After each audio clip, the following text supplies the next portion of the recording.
അപ്പോൾ ഇന്ന് ഞാൻ പറഞ്ഞു തരാൻ പോകുന്നതെന്ന് വെച്ച് കഴിഞ്ഞാൽ നമ്മുടെ പുസ്തകത്തിലുള്ള ടെക്സ്റ്റ് ആൻഡ്രോയിഡിൽ ഒരു മെസ്സേജ് പോലെ എങ്ങനെയാക്കാം എന്നതിനെക്കുറിച്ചാണ്.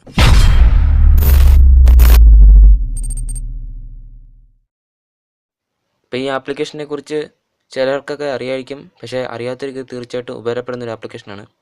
അപ്പോൾ ഇത് പ്ലേ സ്റ്റോറിൽ നിന്ന് ഡൗൺലോഡ് ചെയ്യാൻ പറ്റുന്നതാണ്. ഇതിൻ്റെ പേര് ടെക്സ്റ്റ് വെറി എന്നാണ്. അപ്പോൾ ഈ ആപ്ലിക്കേഷൻ്റെ പ്രത്യേകത എന്താണെന്ന് വെച്ച് കഴിഞ്ഞാൽ, അപ്പോൾ നമുക്കിപ്പോൾ ഏതെങ്കിലും ഒരു ഇമേജ് വേണമെങ്കിൽ ടെക്സ്റ്റ് ആക്കാം, അല്ലെങ്കിൽ നമുക്ക് ഒരു ഇമേജ് ഫോട്ടോ എടുത്തിട്ട് വേണമെങ്കിൽ ടെക്സ്റ്റ് ആക്കാം, അല്ലെങ്കിൽ അപ്ലോഡ് ചെയ്തിട്ട് വേണമെങ്കിൽ ടെക്സ്റ്റ് ആക്കാം. അപ്പോൾ ഇന്ന് ഞാൻ കാണിച്ചു തരാൻ പോകുന്നത് എങ്ങനെയാണെന്നാണ്.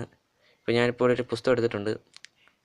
അപ്പോൾ ആ പുസ്തകത്തിൽ ഒരു പേജ് എടുത്തിട്ട് അതിപ്പം ഒന്ന് ജസ്റ്റ് ക്യാമറ വെച്ച് ഫോട്ടോ എടുത്തിട്ട് അതിപ്പം ടെക്സ്റ്റ് ആക്കാൻ പോവുകയാണ്. അപ്പോൾ എങ്ങനെയാണ് ഇതിൻ്റെ പ്രോസസ്സിങ് എന്നാണ് കാണിച്ചു തരാൻ പോകുന്നത്. അപ്പോൾ ഇങ്ങനെ ഫോട്ടോ എടുത്തിട്ട് നമ്മൾ ചെയ്യേണ്ടത് എന്താണെന്ന് വെച്ച് കഴിഞ്ഞാൽ, നമ്മൾ ആ ടെക്സ്റ്റ് ഒന്ന് കറക്റ്റ് ആക്കാൻ വേണ്ടി ആ ടെക്സ്റ്റിൻ്റെ അത്രയും അത് ക്രോപ്പ് ചെയ്യുക. ആ ടെക്സ്റ്റ് മാത്രമായിട്ട് ബാക്കിയുള്ള ഭാഗങ്ങളെല്ലാം കളഞ്ഞിട്ട് ടെക്സ്റ്റ് മാത്രമായിട്ട് ക്രോപ്പ് ചെയ്യുക. ക്രോപ്പ് ചെയ്തിട്ട് നമ്മൾ ഇവിടെ താഴെ ഒരു ഡൺ ബട്ടൺ ഉണ്ട്, ഒരു ആരോ ഉണ്ട്, അത് ക്ലിക്ക് ചെയ്ത് നമുക്ക് ആവശ്യമുള്ളത് എങ്ങനെയാണ് നമുക്കത് വേണ്ടതെന്ന് വെച്ച് കഴിഞ്ഞാൽ അത് നമ്മൾ ക്ലിക്ക് ചെയ്യുക.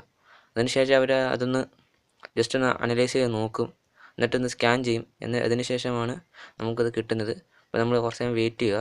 അപ്പോൾ വെയിറ്റ് ചെയ്യുമ്പം ഇപ്പോൾ താഴെ ഒരു ബട്ടൺ വീഴുന്നതാണ്. അപ്പോൾ അത് ഞെക്കി സ്കാനിങ് സ്റ്റാർട്ട് കൊടുക്കുക. അപ്പം സ്കാനിങ് ഇപ്പം ചെയ്യാൻ പോവുകയാണ്. അപ്പോൾ സ്കാനിങ് പറയുമ്പോൾ 100 വരെയാണ്. ഇപ്പം 100 ഫുള്ളാകുമ്പോൾ സ്കാനിങ് കഴിഞ്ഞെന്നാണ് അർത്ഥം. ഇപ്പം സ്കാനിങ് നടന്നുകൊണ്ടിരിക്കുകയാണ്. അപ്പോൾ ഈ സ്കാനിങ് ആ നീല ഭാഗം താഴെ വരെ എത്തുമ്പോഴത്തേക്കിന് സ്കാനിങ് ഫുള്ളായെന്നാണ് അർത്ഥം. അപ്പോൾ സ്കാനിങ്ങിൻ്റെ പ്രോസസ്സ് നടന്നുകൊണ്ടിരിക്കുകയാണ്. 100 ആവാറായി. ഇപ്പം 100 ആയി. അപ്പോൾ ഇതിന് ശേഷം ആ ഫോട്ടോ നമുക്ക് കിട്ടുന്നതാണ്. അപ്പോൾ നമുക്കിതിന് ജസ്റ്റ് കാണാൻ പറ്റുന്നതാണ്, അതിൻ്റെ ടെക്സ്റ്റ് എല്ലാം കാണാൻ പറ്റുന്നതാണ്. അപ്പോൾ ഇതിൻ്റെ ഇടയ്ക്ക് കുറച്ച് ഭാഗങ്ങളുണ്ട്. അപ്പോൾ അത് കറക്റ്റായിട്ട് നമ്മൾ എടുക്കുന്ന പോലെ ഇരിക്കും.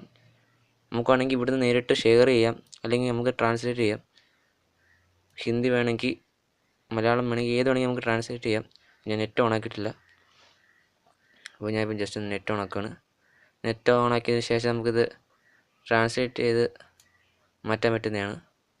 എന്നിട്ട് നമുക്ക് വേണമെങ്കിൽ ഇവിടുന്ന് എൻ്റെ ക്ലിപ്പ്ബോർഡിലോട്ട് കോപ്പി ചെയ്തിട്ട് ആർക്കെങ്കിലും അയച്ചു കൊടുക്കാം വാട്സപ്പ് വഴി. അല്ലെങ്കിൽ നമുക്കിവിടെ നേരിട്ട് ഇതാണ്ട് ഇപ്പം ഞാനിപ്പോൾ മലയാളം ഒന്ന് എടുക്കുന്നത്. അപ്പോൾ നമ്മൾ ഇംഗ്ലീഷ് ടെക്സ്റ്റാണ്, അതായത് ടെക്സ്റ്റ് ബുക്കിനകത്തുള്ള ഒരു 2-3 വാചകമാണ്. അപ്പോൾ അത് ഞാനിപ്പം ജസ്റ്റ് ക്യാമറയ്ക്കകത്ത് എടുത്തത് ടെക്സ്റ്റ് ആക്കിയിട്ടുണ്ട്. നമുക്ക് ട്രാൻസ്ലേറ്റ് ചെയ്ത് മലയാളത്തിലോട്ട് ആക്കാം. കൂടാതെ വേണമെങ്കിൽ ഇത് PDF രൂപത്തിലാക്കാം. അപ്പോൾ എല്ലാവർക്കും വീഡിയോ ഇഷ്ടപ്പെട്ടെങ്കിൽ സബ്സ്ക്രൈബും ലൈക്കും ഷെയറും ചെയ്യുക. It's caught in the crossfire. It's caught in the crossfire.